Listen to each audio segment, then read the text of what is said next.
so many people took to the street this weekend. I mean, that is a major undertaking. That is a major movement, and it will take a major movement to push back on a lot of what's going on. If you're not happy, and I'd suggest you shouldn't be, with the authoritarian practices and playbook that's being instituted in Washington. You have no congressional check anymore. So now the people really have to remind those in charge that there is a point at which the people will push back. Now, you may say, well, those are probably non-Trump voters, Democrats who took to the streets. We will talk about the coalition of people that ended up as part of this No Kings March. It wasn't just Democrats. And it was interesting, on the radio in Los Angeles yesterday, there was a caller who said, I married someone who's here illegally. I am here legally. Mm-hmm. I voted for Donald Trump. Ooh. I said, wow, you must really want to get rid of your esposa. That's right. Sayonara, wife. Right. But actually, what he said, and this is the reason I mention it, is that he is surprised by these raids. He's surprised by the brutality of the raids. He's surprised by the aggressiveness of the raids. And he's surprised by how complete the dragnet is, how they're bringing in to these deportation buses everybody who's standing around at everything from a quinceañera to a Home Depot. And so this aggressive posture is something that surprised him. Now, I'd suggest he shouldn't have been surprised, but nonetheless, I think that represents a kind of person and voter the last time round who is a bit taken aback by everything going on. There was a lot going on this weekend, and we'll get to a bunch of it. I mentioned the parade. This is the military parade in Washington that Donald Trump ordered up. You remember he saw the Bastille Day parade in France, and he said, I want one of those. And we don't really do this sort of thing. Usually when you see these kind of things, you see them in the midst of another parade, like a Rose Parade or a Macy's Parade. You know, you'll see some representation of the armed forces. These are classic World War I and World War II armaments, apparently. The idea was to get a lot of this hardware that historically is important, and even some of these uniforms that are that's a Vietnam era uniform that these guys are wearing. Your idea behind it, the philosophy behind it, was to look back on this birthday, not of Donald Trump, but birthday of the United States military, U.S. Army. You can see it there. Yeah, U.S. Army was at 250 years old. Right. And the idea was to kind of show you in this parade all of the different armaments historically. And there was a crowd there along the, I know the vibe is nobody showed up. It was, I'd say, sparsely attended for a Washington parade. I grew up in Washington, D.C., and we've had some big parades, as you might imagine. And the parade route was lined with people, but it was a thin crowd, and it was certainly, they think, around 10,000 people who showed up. And that really is a paltry number compared to the ways in which Americans clotted the streets of so many cities and towns and villages to make the point that they wanted nothing to do with the autocracy that they see brewing in Washington. It was the No Kings protest. Tony, you have some pictures of that, or the this is the way that looked. Yeah. The estimates for the attendance on No Kings Parade, or No Kings protest, rather, at least 5 million people across the country. Wow. That's a pretty good. I mean, that's pretty good. I think it might be that might be low. But I think it's very low from what I saw in my town. And there's always like maybe a handful of protesters on protest days in my small little wine country town. But on the No Kings Day, the place was packed. We have a downtown park, and the park was packed. The boulevard was packed. Surrounding streets were packed, and people were marching up and down the street, peacefully chanting. No one was blocking streets. And then, you know what I noticed afterward? They said it was going to be, I think, 2 to 4 hours. Some people continued, but then I saw people going out to lunch and patronizing small businesses in the downtown area. It was like this business boom on Saturday, so that was kind of a cool Yeah, and I'm sure for local Mhm. businesses, I mean, assuming it's a Mhm. peaceful parade, it's all good. I mean, there's all that Yeah. walk-in business, you know. Yeah. But indeed, it was quite the contrast. We'll say that. Mhm. In Washington, this vaunted parade cost between $45 million and $100 million. Imagine that when you factor in cleanup and everything, it might even exceed that. And the idea somehow that only 10,000 people showed up. This is the fireworks display at the end of that Washington thing. The fireworks in Washington are pretty spectacular. Again, I grew up there, and I mean, you have this mall, the open space, the backdrop of the monuments. It's pretty, there it is. I mean, man, if you're listening and not watching, I'm listening on Spotify or on Apple Podcasts, I'll just tell you that what you're seeing here is sort of a classic light show. But again, it's framed by the national monument. So, you know, Trump knows that it's going to be a good looking event, and he got the event that he wanted. But there was a hot mic moment Uh-oh. captured backstage at the military parade. And then I want to get to the political violence. But the hot mic moment, it is Trump being asked about Kim from North Korea as a possible guest at the White House. And then Trump saying, you know, he can do what he wants. His people, they pay attention to what he says, or they obey what he says, something like this, which is the way it should be here. It just was an interesting insight into the way he thinks. Not that we necessarily need more, but Close to seeing Mr. Kim here at the White House. Could happen. I mean, They talked about that yesterday I would with have Mike Pompeo. Yeah, I think it's something that could happen. Yeah. Hey, he's the head of a country, and I mean, he's the strong head. Don't let anyone think anything different. Right. He speaks, and his people sit up at attention. I want my people to do the same. Well, I want my people to do the same. Ah.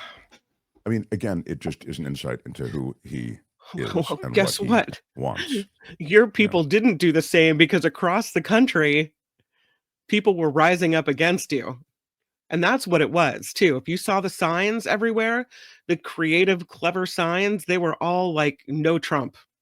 I have to say, for just cleverness, the Mhm. rallies around America absolutely ring the bell. I mean, they were very funny and angry and clever all at the same time. Mhm. You can see the streets of America, again, big towns, big cities, New York, Los Angeles, Chicago, filling the streets. In Texas also. Here is my This was favorite sign. My favorite sign. I should have done this, and I didn't even think of it. God. Watch/listen to the Mark Thompson Show on YouTube. Come on. I love it. That's Absolutely. D. I love her picture so much. D, we love you. Mhm. Girl, you just woo. Thank you for that. Here's some other pictures that were sent to us from around the Bay Area. San Francisco Bay Area birthed to this show, so we feel still very close to the Bay Area. Mhm. And Kim is still very much in the Bay Area. I am right in the north of it, Yeah. smack in And the so north heart of it. north of San Francisco, in a Mhm. beautiful little town Yeah, where you can still freely protest. So I love this from Yvonne. She says the weekend was incredible. Palo Alto had a great turnout. We got Joan Baez speaking and singing and honking, lots of honking with a Hamilton King George picture. So nice. Joan Baez has to be thinking, how many times do I have to do this in my lifetime? Exactly. Yeah, and Vietnam War. Now I got this guy coming up. Anyway, there's no question, and then I want to move on to the political violence, but there's no question that this president has smeared the military in many, many ways. He's asked them to violate their oath. He's talked repeatedly about firing on civilians. Now he's actually dispatched the Marines to a U.S. city. But before any of that, he had smeared a Gold Star family. He'd indicated that he doesn't want those who've sacrificed and have been wounded in battle and show the effects of that wound. Maybe they're in a wheelchair and other kind of situation where they need assistance. He doesn't want them up front at his rallies. He doesn't want any of these photo ops with the veterans to include veterans who aren't in great shape and look good. Well, I got to think if you're in the military, it's like, dude, this is from you who worked hard and successfully escaped military service. You phonied up 4 different doctor's notes to get you out of military service. And to be fair to Trump, a lot of people were trying to get out of military service when it was Vietnam. No question about it. But don't now pretend like, you're Mr. Military and your administration is behind cutting veterans benefits. All right. I mean, straight up, who cuts veterans benefits? It's kind of like Social Security. It's always talked about Social Security as the third rail of American politics. It takes this administration to actually put Social Security on the griddle. I mean, it's in the conversation for cutbacks. And so with Veterans Affairs, I mean, they've gutted Veterans Affairs, and that Veterans Affairs administration, they have serious challenges now as a result of things that this administration is doing. So again, if you're rank and file, you might think twice before being so excited about being in a military parade where this guy, Donald Trump, who's heading up everything I've just mentioned and more, is on the reviewing stand. I wanted to get to the situation with political violence in America. This is wildly disturbing, and it's a sign of something that we talked about on this show a while ago. The stochastic terrorism, the one-off terrorism, the lone wolf terrorism. This is, sadly, I think, something that has been enabled by a lot of the political rhetoric right now in America. And then, of course, to see it come together in this,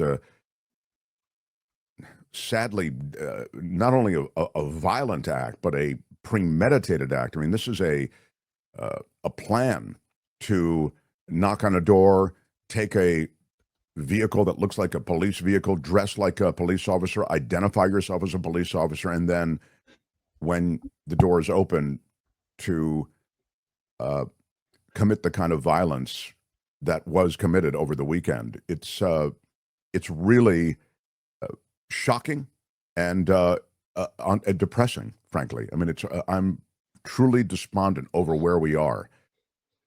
Tony's got the update on the apprehension and the act himself, or the act itself, I should say, and finding this guy in Minnesota.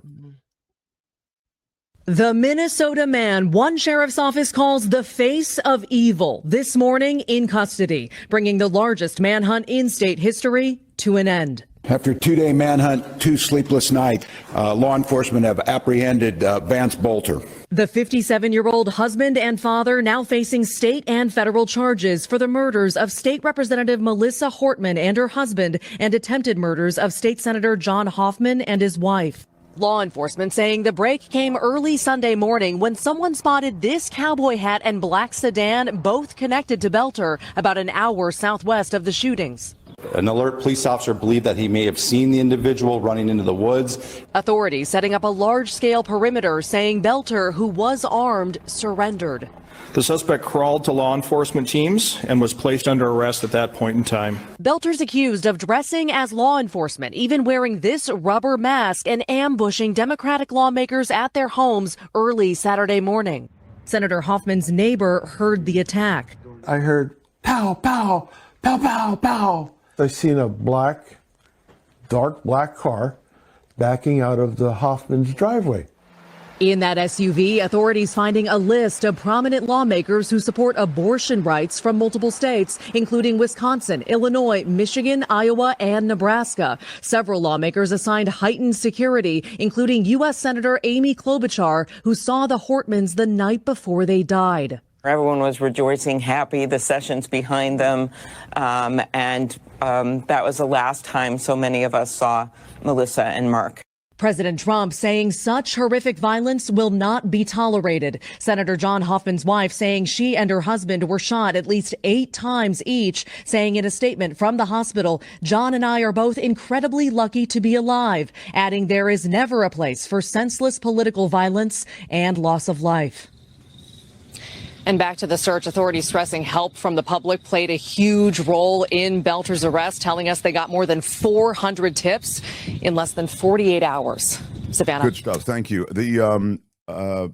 The grim realities of that kind of political violence are laid bare there. The premeditation, the anger. I mean, firing 8 times into these people. It's a I don't. There's so much disturbing about this. This is a guy who worked for a security company, had a military background, so was I guess a staunch anti-abortion advocate and activist.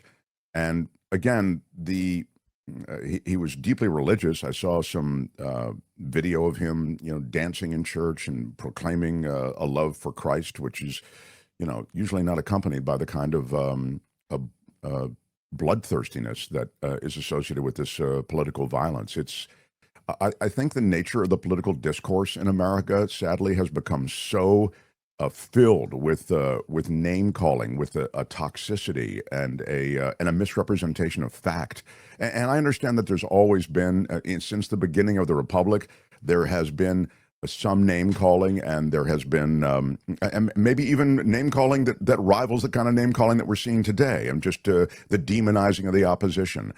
What there is now is an availability of weapons of war on a level that we've never seen before. They're just firearms available in our society. They're just so much more accessible. And so a lot of this verbiage and this rhetoric that exists in the echo chamber of the right, and I understand the left has an echo chamber as well, it's not as filled, I would say respectfully, but I'll take a meeting on this if you want to dissuade me of this position. It's not as filled with this kind of call to potentially violent acts. Now, even as I say that, I think this act happened on the anniversary or close to the anniversary of that softball game. Do you remember there was a softball game at which a left-leaning, a Democrat-supporting assassin went after the players on the field, GOP legislators. So I'm not suggesting it's exclusively a right-wing thing, but I do think the right is whipped up to a feverish pitch, and I fear that right-wing nationalism, right-wing Christo-fascism, all of these things underpin more violence that is tied to the politics of the right wing. I think that's where we are in America. And as I say, happy to have the discussion or debate with anyone who wants to take the other side. But that's my sense of things now. And regardless of my sense of things, this is a profound tragedy. These are people who were the good politicians. They weren't rolling around in corruption. They weren't rolling around in payoffs. These are people who had to make tough deals in coalitions that were so slim. I mean, the Democratic majority in Minnesota is so slim that now it no longer exists with the killings of these people. And the other thing I would say is that they had to make deals to pass a budget in Minnesota, do some things that were pretty tough and that let down a lot of Democratic ideals. I'm talking about cuts to various social programs in Minnesota. So even as we see what's happened in Minnesota, I think we have to look ahead to what may be happening in this country and the sea change in the way we view things. Hi, it's Mark, and I thought that was great. Hit the notification bell. You'll know whenever there's a new video being dropped, and please subscribe to our channel to help us save the universe.